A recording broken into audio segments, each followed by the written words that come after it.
পহেলা বৈশাখ বাঙালির প্রাণের উৎসব। বর্ণিল এই দিনে শহরের পিচঢালা পথ থেকে গ্রামের মেঠো পথ লালে সাদা মিলেমিশে একাকার ছিল সারা দেশ।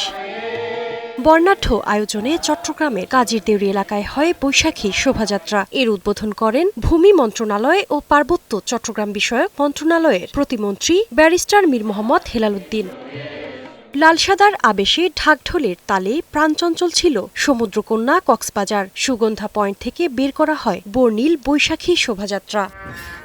নববর্ষের ঐকতান, গণতন্ত্রের পুনরুত্থান প্রতিপাদ্যকে সামনে রেখে শরীয়তপুরে বর্ণাঢ্য বৈশাখী শোভাযাত্রা অনুষ্ঠিত হয়েছে। টাঙ্গাইলের নাগরপুরে উৎসবমুখর পরিবেশে উদযাপিত হয়েছে পহেলা বৈশাখ।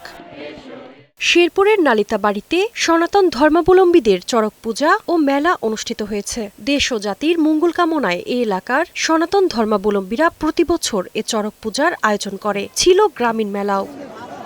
গাজীপুরের শ্রীপুর উপজেলায় আয়োজিত হয়েছে ঐতিহ্যবাহী কাছিটান খেলা। মঙ্গলবার স্থানীয় এলাকাবাসীর উদ্যোগে দিনব্যাপী এই উৎসবের আয়োজন করা হয়।